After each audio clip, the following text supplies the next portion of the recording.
To the NBA, where a day after moving the veteran Jrue Holiday, the Celtics have traded another key piece of the 24 title team. Charania reporting they're sending Kristaps, Porzingis, and a second-round pick to Atlanta, while Terrence Mann and Atlanta's number 22 pick head to the Brooklyn Nets. Finally, George Niang and a second-rounder land in Boston. So a lot of movement in advance of Wednesday's draft. The trade means that Brooklyn now has five first-round picks, which would be an all-time record if they were to make all five selections. You've got to believe that they're going to be used in some sort of movement, but you never know. Celtics have saved $180 million in tax penalties between this trade and the Jrue Holiday trade, $140 from this one alone. Hawks, meanwhile, get a player in Porzingis who has a career-high 41% from three last season. John Charania, I told you as we talked before the show, you can't escape your ball-headed friend. We were together a lot during the finals. I enjoyed a chance to be around you a bunch, and now we get a chance to dive into the offseason, and I know you're never sleeping. As Boston moves Jrue, they move Porzingis.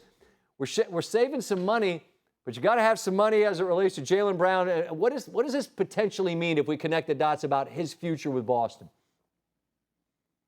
Scott, it means them phone lines are ringing in Boston. My understanding is the Celtics are getting offers, calls on both Jaylen Brown and Derek White. The Celtics have high price thresholds for both players. We know how great Jaylen Brown and Derek White are. So I'm sure they're getting some massive offers, some pretty big-time calls as well. Their preference has been to keep both players, but this is a team that's still in the first apron, still a luxury tax team, still dealing with the uncertainty of Jason Tatum's status next season. So at minimum, I expect Sam Hauser and Fernie Simons as names that will be discussed.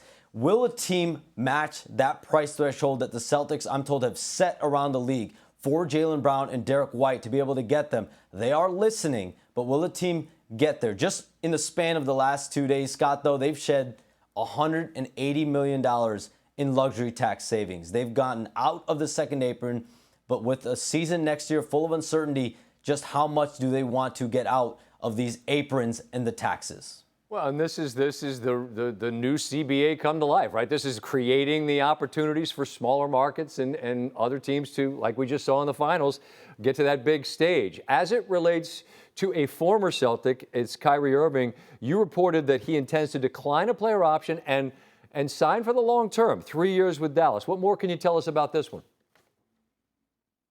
Scott, I spoke to Kyrie Irving just a few moments ago, and he told me his decision to return and stay in Dallas was largely based on commitment, not only from him, but the Mavericks as well, and wanting to build a real legacy in Dallas. And even more than that, his belief in this team's ability, when he's healthy and whole again, potentially in January and February and beyond over the next 3 years, to compete for a championship. Around him, Anthony Davis, soon to be #1 overall pick, Cooper Flagg, in the leadership there, Jason Kidd, Nico Harrison, and former owner Mark Cuban. But this was a beneficial deal, Scott, for both sides, because the numbers that he's signing for, it allows the Mavericks to have the taxpayer mid-level exception. And why is that important? It's important because they need to find a point guard that they can bring in that can play as a starter while Kyrie Irving is out. And I'm told two names to keep an eye on there, D'Angelo Russell and Malcolm Brogdon. So Kyrie Irving is there for the long haul. There were some settlements made to allow the Mavericks some flexibility. We'll see what they do over the next couple weeks.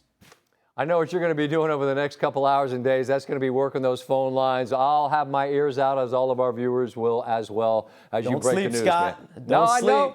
I know. We'll talk to you soon, man. Be well. You learned last time, Mark Williams. Yeah, don't do it again. Don't do it again.